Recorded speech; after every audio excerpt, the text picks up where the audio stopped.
ఈరోజే మాఘ పౌర్ణమి ఎంతో పవిత్రమైన విశేషమైన రోజు.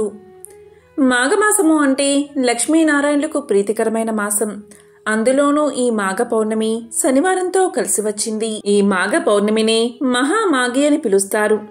సంవత్సరంలో వచ్చే 12 పౌర్ణముల్లోనూ మాఘ పౌర్ణమి అత్యంత విశేషమైనది. ఈ మహామాఘి శివకేశవులిద్దరికీ ఎంతో ప్రీతికరమైనది.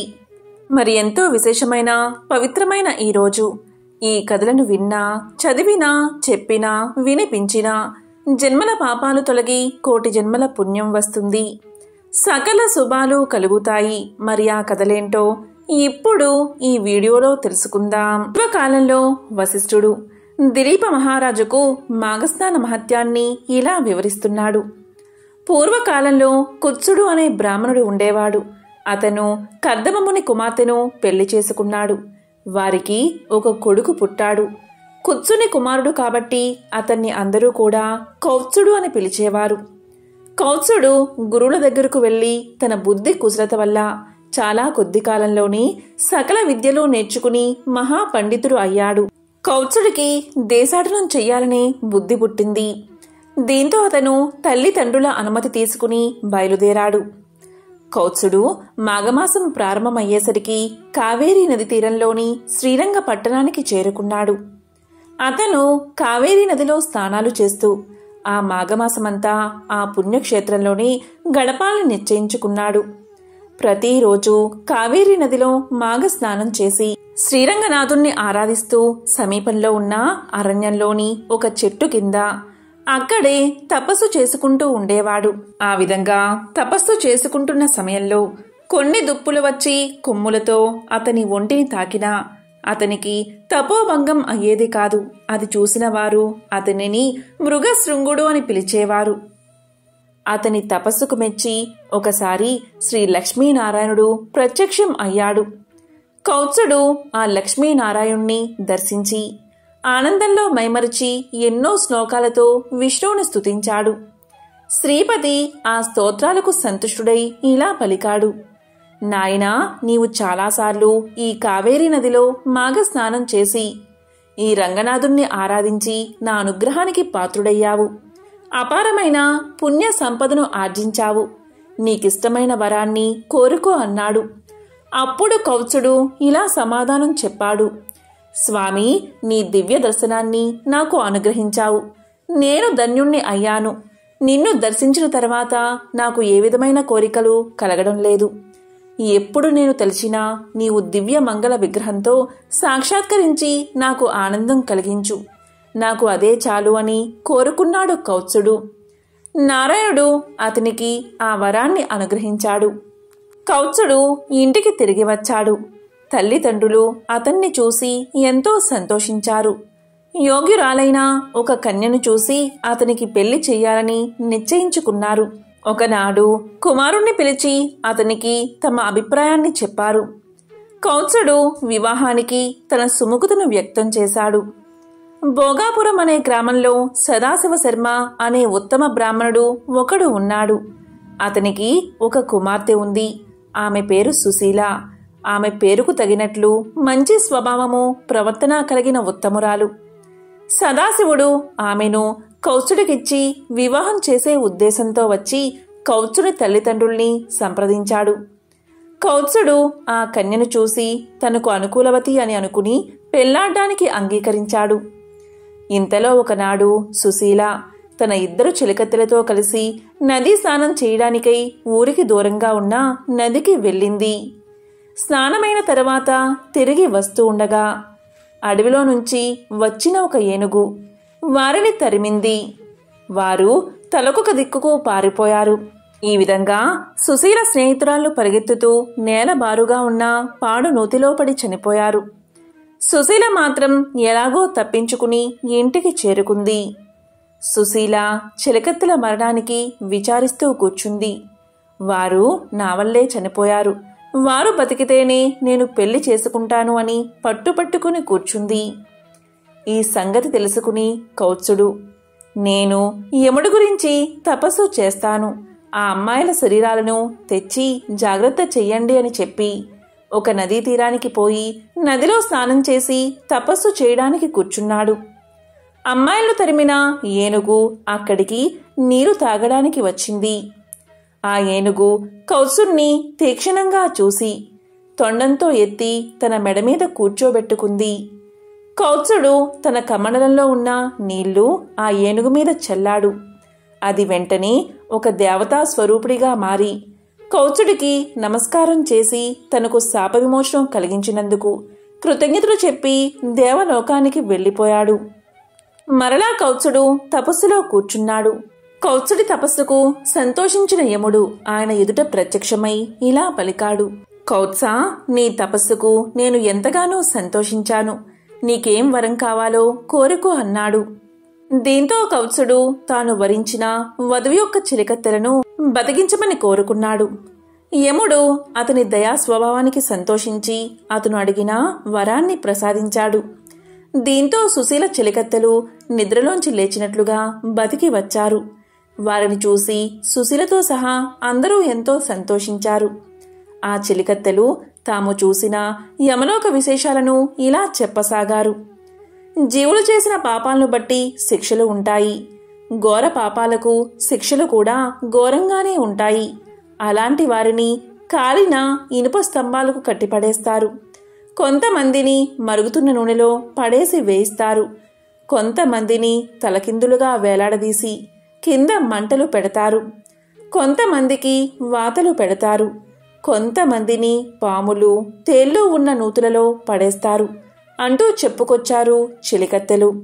అది విని చుట్టుపక్కల అంతా భయపడుతూ ఉంటే సుశీల వారికి ధైర్యం చెప్పి మాఘమాస వ్రతం చేసే పుణ్యాత్ములకు అసలు నరకం వైపే చూసే పని కూడా ఉండదు. కాబట్టి అందరూ మాఘమాస వ్రతం తప్పకుండా చెయ్యండని సుశీల తెలియజేసింది. అది విని కౌత్సుడు సుశీల ధర్మబుద్ధికి మెచ్చుకుని ఆమెను వివాహం చేసుకున్నాడు. గృహస్థ ధర్మాలన్నీ యథావిధిగా నిర్వర్తిస్తూ ఉన్నాడు. కౌత్సుల దంపతులకు కొన్నాళ్ల తర్వాత ఒక కుమారుడు పుట్టాడు. వారు చాలా సంతోషించి జాతకర్మ జరిపించి మృకుండు అని నామకరణం చేశారు. శుక్లపక్ష చంద్రుడిలా పెరుగుతున్న ఆ బాలును చూసి అందరూ ఆనందించేవారు. పిల్లవానికి ఉపనయనం చేసే వయసు వచ్చింది. మంచి ముహూర్తాన ఉపనయనం చేసి విద్యాభ్యాసానికి గురుకులానికి పంపించారు. పిల్లవాడు మంచి తెలివితేటలతో చదువుతూ అన్ని విద్యల్లోనూ పండితుడు అయ్యాడు. అతనికి తల్లిదండ్రులు ఒక చక్కని పిల్లను చూసి పెళ్లి చేశారు. కాని వివాహమై చాలా కాలం గడిచినా వారికి సంతానం కలగలేదు.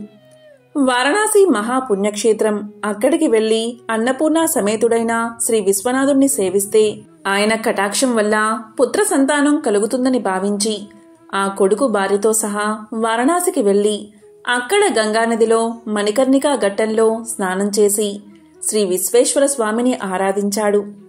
విశ్వనాథ ఆలయంలోకి వెళ్లగానే తాను కైలాస పర్వతానికి వెళ్లినట్లు ఆనంద పరవశుడై ఎంతో భక్తితో అభిషేకాలు అర్చనలు చేశాడు.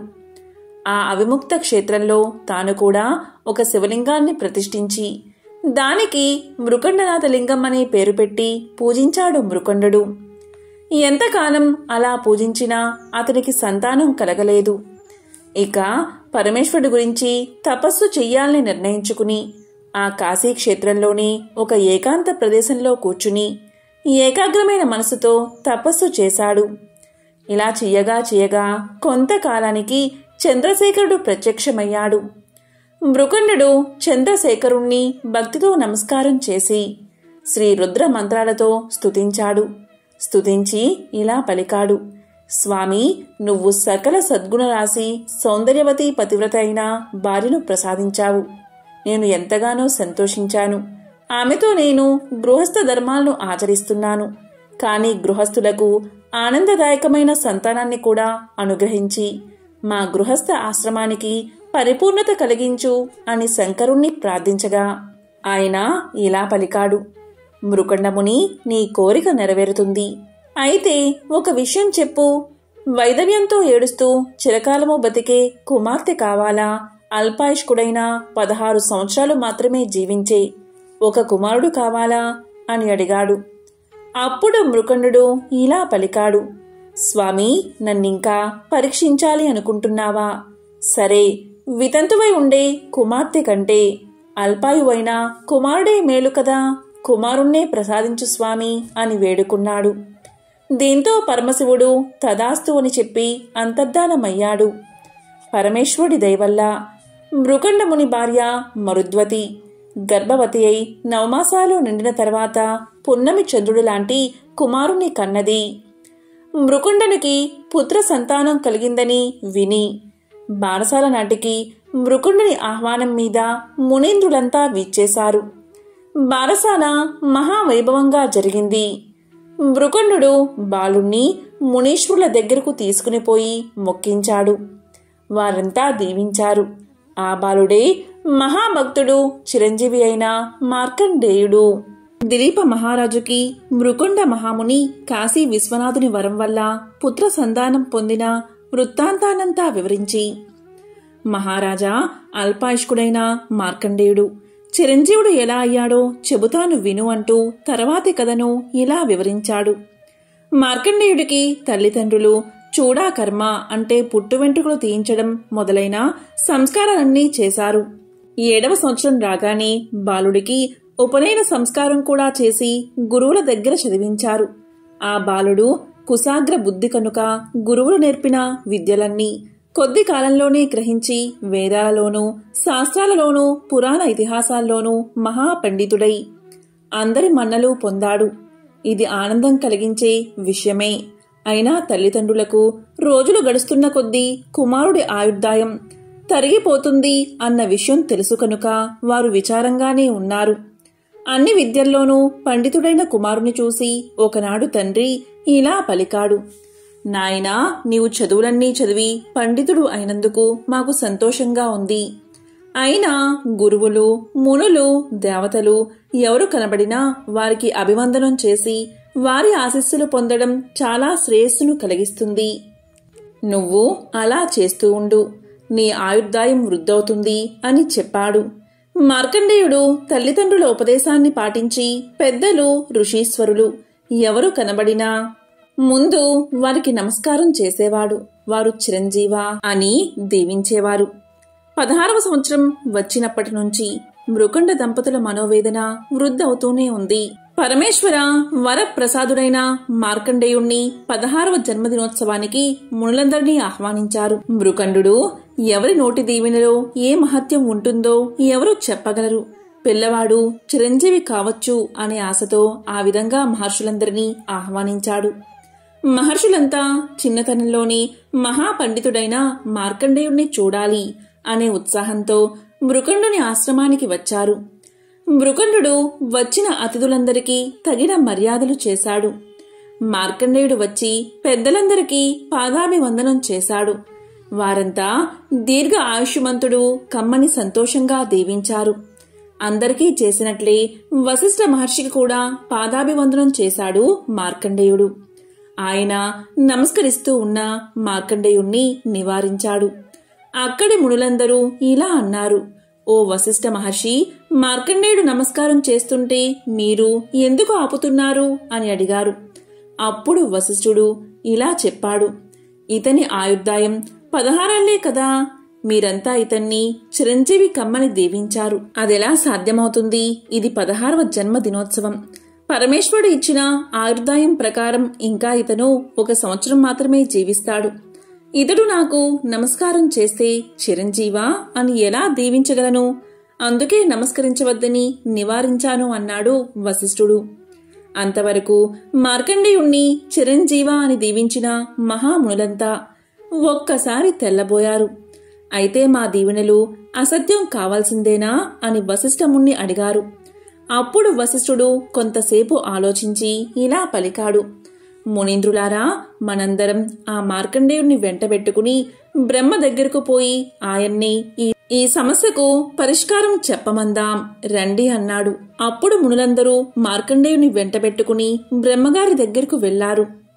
బ్రహ్మదేవుడు ఈ మునులందరూ ఒకేసారి తన దగ్గరకు వచ్చినందుకు చాలా ఆనందించాడు. బ్రహ్మదేవుణ్ణి చూడగానే మార్కండేయుడు వెళ్లి సాష్టాంగ నమస్కారం చేశాడు. అలవాటు చొప్పున బ్రహ్మగారు చిరంజీవా అని దీవించారు. అప్పుడు వశిష్ఠాది మునులంతా బ్రహ్మగారికి నమస్కారం చేశారు. తరువాత వశిష్ఠుడు బ్రహ్మకు మార్కండేయుడి జన్మ వృత్తాంతమంతా చెప్పాడు. బ్రహ్మ జరిగిన పొరపాటుకు కొంచెం సేపు విచారించి మార్కండేయుణ్ణి దగ్గరకు పిలిచి శిరస్సు మీద చేతిని ఉంచి ఇలా పలికాడు. పరమేశ్వరుడు మీ దీవెనలు సఫలం చేస్తూ ఈ బాలుణ్ణి అనుగ్రహించి చిరంజీవిని చేయుగాక అని మనసులో శివుణ్ణి ప్రార్థించాడు. అప్పుడు మునులవైపు చూసి బ్రహ్మ ఇలా పలికాడు. ఓ మునులారా, ఇతనికి ఇంకా ఏ ప్రమాదమూ రాదు. మీరు నిశ్చింతగా వెళ్ళి రండి అని చెప్పి, నాయనా మార్కండేయ, నువ్వు పుణ్యక్షేత్రమైన వారణాసికి వెళ్ళి శ్రీ విశాలాక్షి సమేతుడైన విశ్వనాథుణ్ణి ఎల్లప్పుడూ సేవిస్తూ ఉండు. నీకింకా మరణ భయం ఉండదు అని చెప్పి ఇంటికి పంపేశాడు. మార్కండేయుడు ఇంటికి వచ్చి విచారంగా ఉన్న తల్లిదండ్రులకు నమస్కారం చేసి బ్రహ్మలోకంలో జరిగిన వృత్తాంతమంతా వినిపించి, తల్లిదండ్రులారా, నేను శ్రీ విశ్వనాథుణ్ణి సేవించడం కోసం కాశీకి వెళ్తున్నాను. నాకు అనుమతి ఇవ్వండి అని అడిగాడు. అప్పుడు తల్లిదండ్రులు ఇలా పలికారు. నాయనా, ఒక్కగానొక్క కుమారుడివి. నిన్ను విడిచి మేమెలా ఉండగలం? అందుచేత మేము కూడా నీతో పాటే కాశీకి వస్తామంటూ ప్రయాణమైపోయారు. అందరూ కాశీకి వచ్చిన తర్వాత మృకండ మహాముని విశ్వేశ్వర ఆలయ సమీపంలో ఒక ఆశ్రమాన్ని ఏర్పాటు చేసుకుని నిత్యము గంగా స్నానం చేస్తూ విశ్వనాథుణ్ణి దర్శించుకుంటూ కొడుకును చూస్తూ కాలం గడుపుతున్నాడు. ఇక మార్కండేయుడు బ్రాహ్మీ ముహూర్తంలోనే నిద్రలేచి గంగానదిలో స్నానం చేసి విశ్వేశ్వర ఆలయానికి వెళ్లి ఆ గంగాజలంతో పరమేశ్వరుడికి అభిషేకం చేసి పరమేశ్వరుణ్ణే ధ్యానిస్తూ ఆ విశ్వేశ్వర సన్నిధిలోనే ఉండిపోయేవాడు. మార్కండేయుడికి 16 సంవత్సరాలు నిండాయి. మొదట పరమేశ్వరుడు ఇచ్చిన ఆయుర్దాయం పూర్తయింది. యమధర్మరాజు తన భటుల్ని పంపి మార్కండేయుణ్ణి పట్టుకు రమ్మన్నాడు. వారు విశ్వేశ్వరుడి సన్నిధిలో ఉన్న మార్కండేయుడి దగ్గరకు వెళ్లలేకపోయారు. పాశం విసురుదాము అంటే చేతులు కదల్లేదు.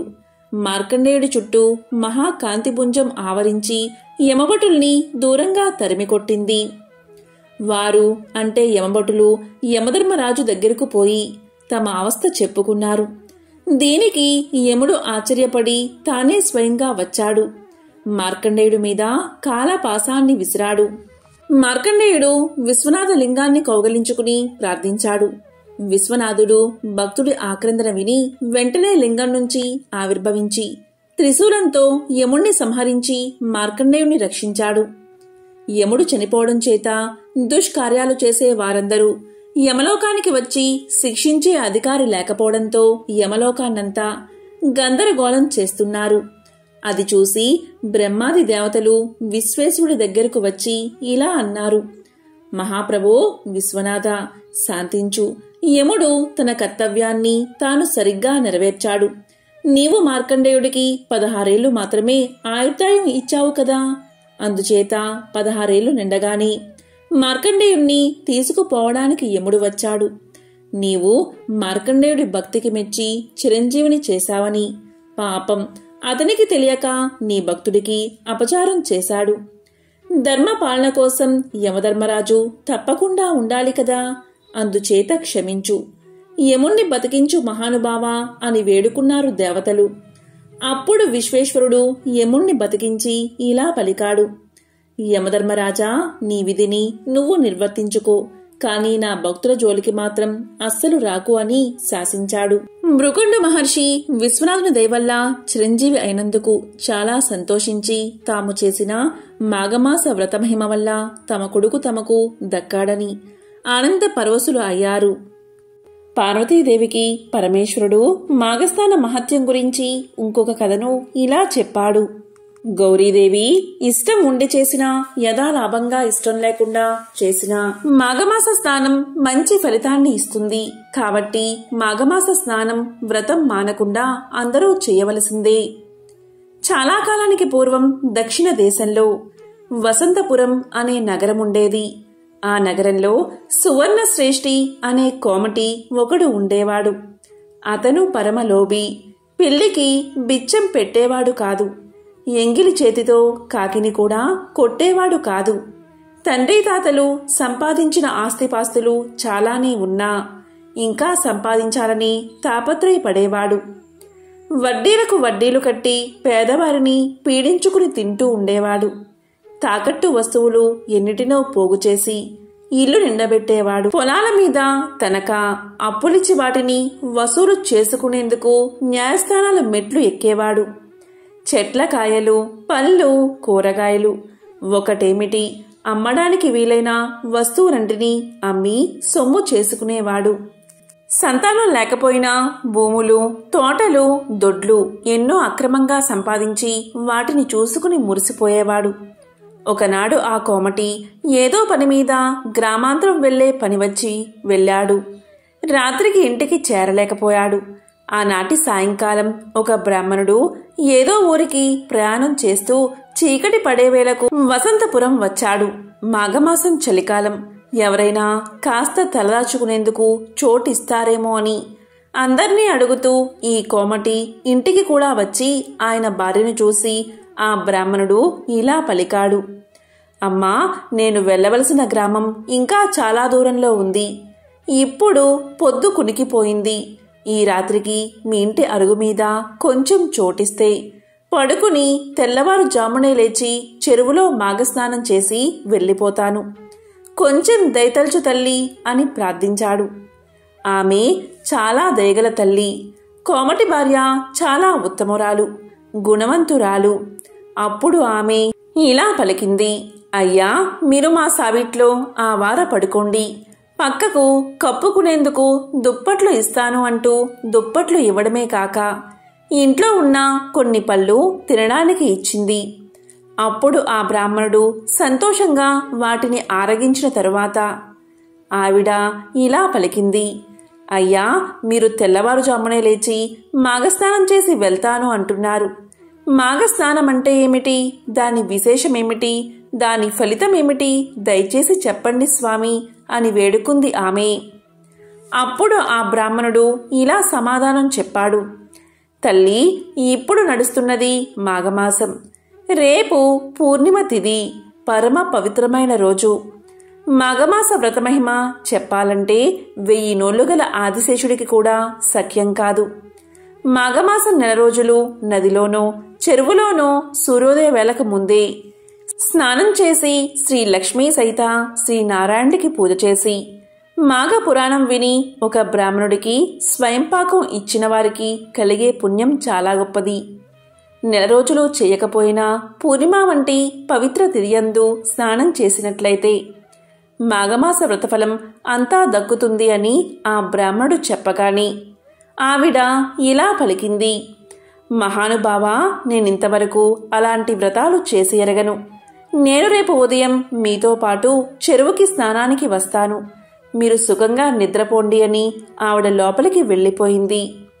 ఇక బ్రాహ్మణుడు సుఖంగా నిద్రపోయి తెల్లవారుజామునే లేచి ఆ ఇంటి ఇల్లాల్ని కూడా నిద్రలేపి స్నానానికి చెరువు దగ్గరకు వచ్చారు. బ్రాహ్మణుడు స్నానం చేసి సంకల్పం చెప్పుకున్నాక ఆమెకు కూడా సంకల్పం చెప్పి స్నానం చేయించాడు. అంతలో పొరుగు ఊరికి వెళ్లిన కోమటి ఊళ్ళోకి తిరిగి వస్తూ చెరువులో స్నానం చేస్తున్న భార్యను చూశాడు. అప్పుడు కోమటి ఇలా అనుకున్నాడు. ఈవిడ స్నానాలు చేసి దాన ధర్మాలు అంటూ నేను కష్టపడి కూడబెట్టిన ధనాన్నంతటినీ బ్రాహ్మణులకు పేదవాళ్లకు ఇచ్చి పాడు చేస్తుందా అని అనుకుని కోపం వచ్చి ఎందుకిలా చెరువులో స్నానం చేస్తున్నావని భార్యను అడిగాడు. అప్పుడు ఆమె ఇలా పలికింది. మాఘమాసమిది, ఈరోజు పున్నమి. ఈరోజు స్నానం చేస్తే చాలా పుణ్యమట. ఈ అయ్యవారు చెప్పారు. అందుకే నేను స్నానం చేస్తున్నానని ఆవిడ చెప్పింది. దాంతో కోమటి నాకు చెప్పకుండా ఇలాంటివన్నీ చేస్తావా అంటూ స్నానం చేస్తున్న భార్యను కొట్టడానికి చెరువులోకి దిగి కాలుజారి పడి ఆ చెరువు నీటిలో మునిగిపోయాడు. బ్రాహ్మణుడు కోమటిని లేవదీసి అతని భార్యకు అప్పగించి తన దారిన తాను వెళ్ళిపోయాడు. కోమటి కాలుజారి పడినా నిండా మునిగాడు కనుక అతనికి కూడా మాఘస్నాన ఫలం దక్కింది. ఈ విధంగా కొంతకాలం గడిచింది. కోమటి దంపతులు చాలా ముసలివాళ్లు అయిపోయారు. రోగం కూడా వచ్చి ఇద్దరూ ఒకేసారి చనిపోయారు. అప్పుడు కోమటిని తీసుకుపోవడానికి యమభటులు వచ్చి పాసాలతో లాగుతున్నారు. కోమటి భార్యను తీసుకుపోవడానికి దేవదూతలు విమానంలో వచ్చారు. అప్పుడు ఆమె యమభటులతో ఇలా పలికింది: ఓ యమకింకరులారా, ఈ అన్యాయమేమిటి? భార్యాభర్తలం ఇద్దరం సమానమే కదా. నన్ను విష్ణులోకానికి తీసుకుపోవడం ఏమిటి? ఆయన్ని నరకానికి అంటే యమలోకానికి తీసుకుపోవడం ఏమిటి అని ప్రశ్నించింది.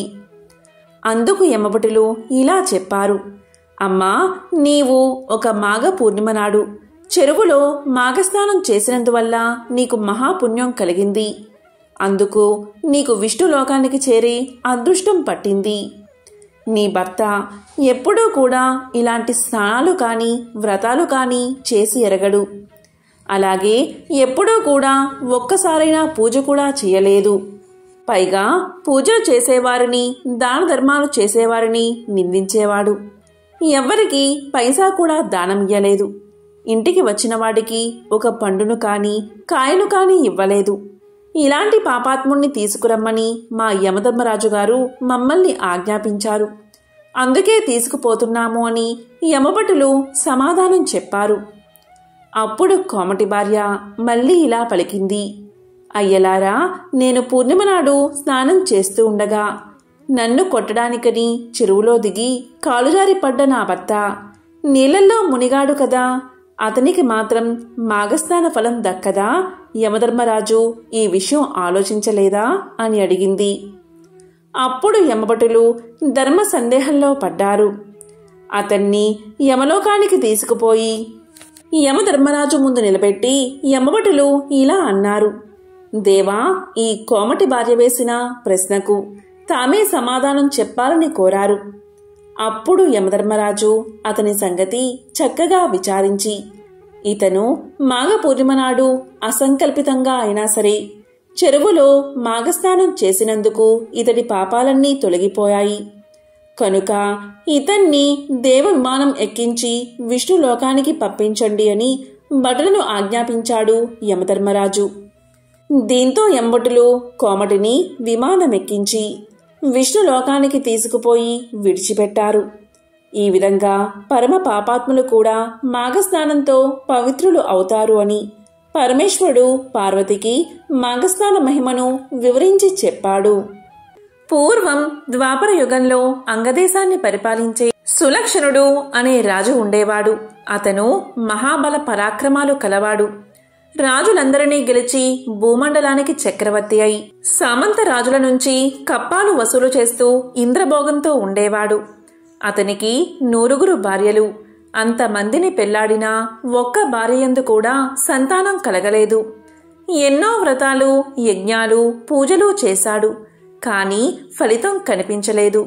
తపస్సాలులైనా ఏ మహాముళ్ళైనా అడిగితే తనకు సంతానం కలిగే వ్రతం లాంటిది చెబుతారు అనే ఆశతో ఒకనాడు భార్యలతోనూ పరివారంతోనూ బయలుదేరి నైమిసారణ్యానికి చేరుకున్నాడు సులక్షణ మహారాజు.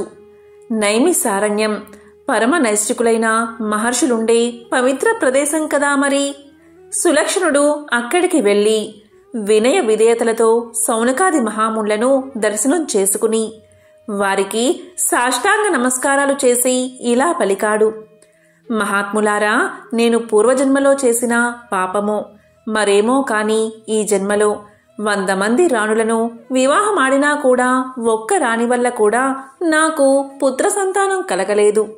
అందుకు కారణమేమిటో సెలవిచ్చి నాకు పుత్ర సంతానం కలిగే ఉపాయం చెప్పండి అని దీనంగా ప్రార్థించాడు.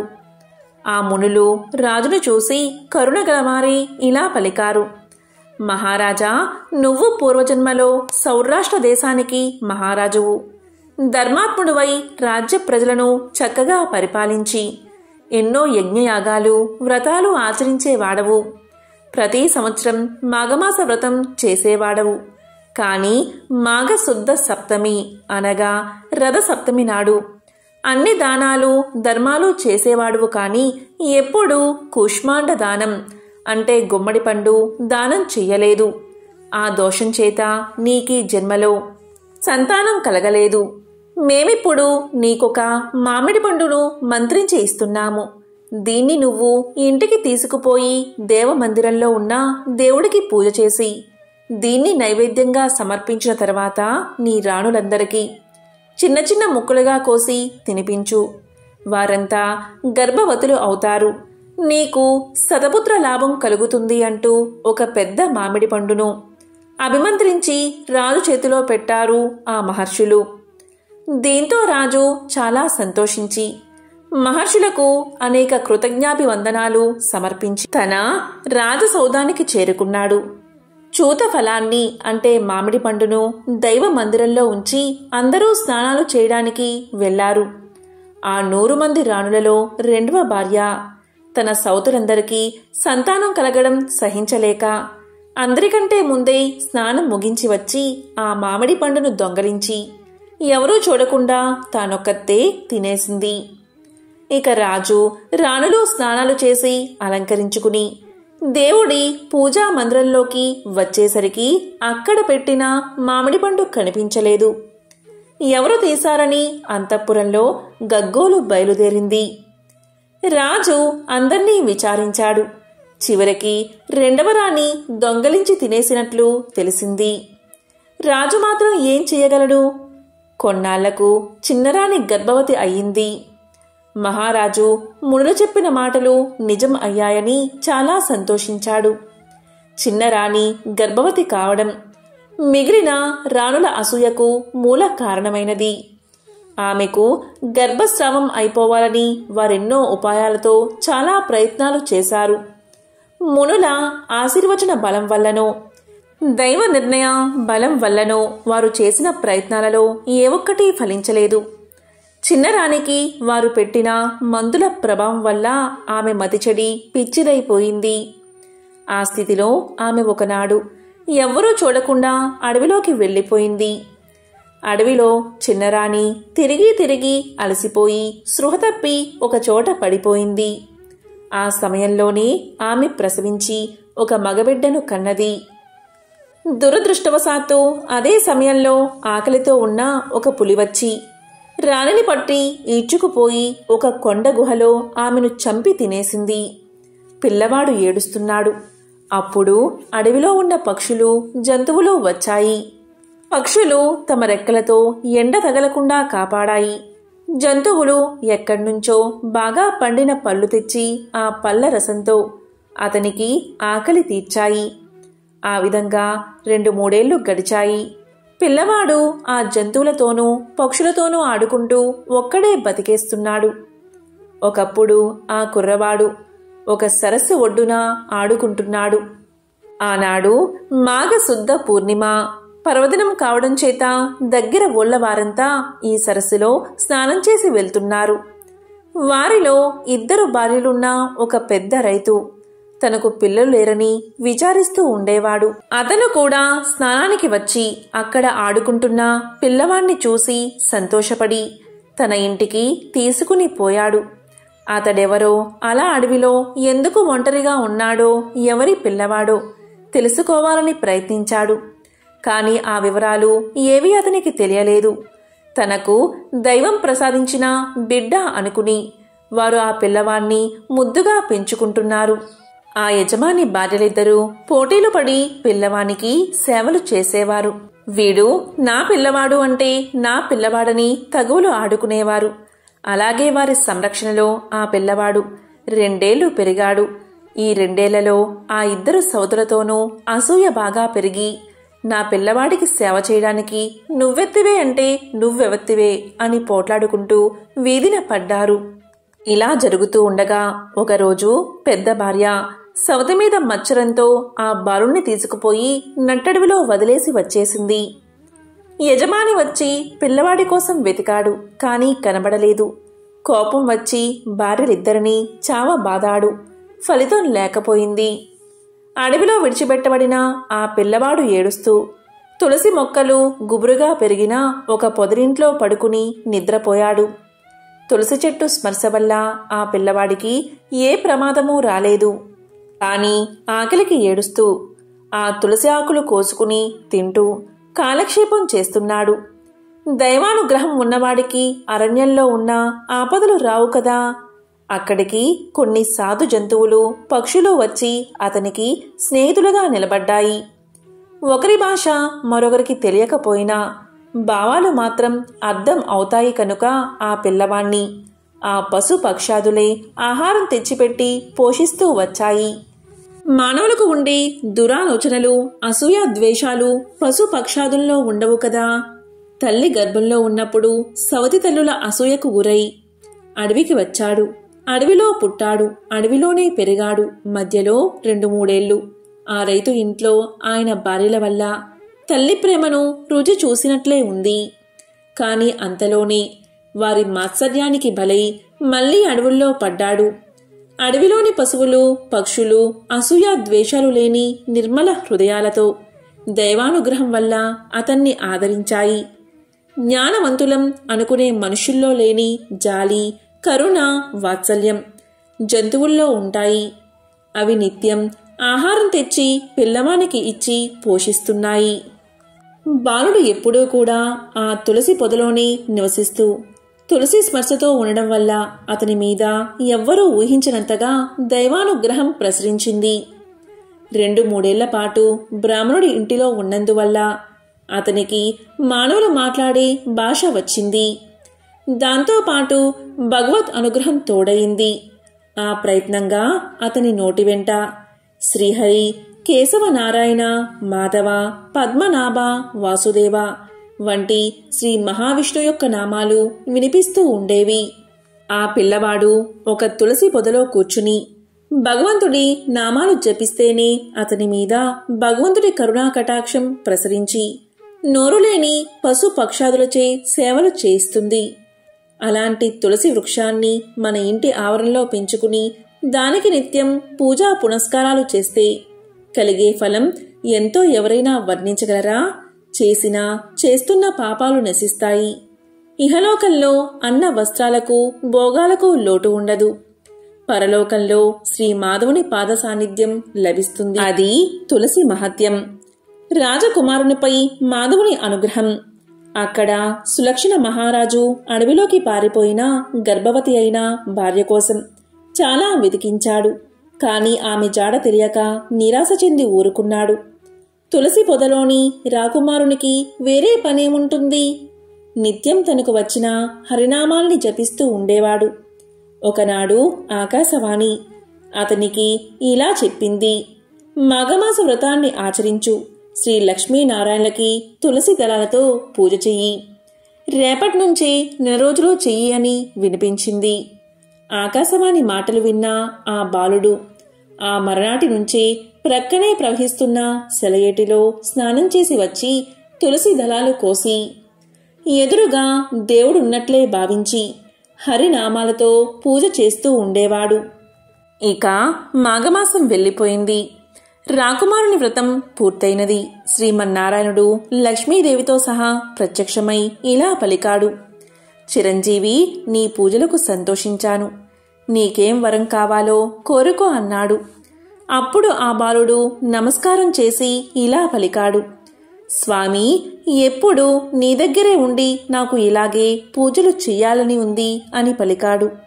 అప్పుడు శ్రీనాథుడు ఇలా అన్నాడు: బాలక, నువ్వు మహారాజువై చాలా కాలం భూమిని పాలించే యోగముంది.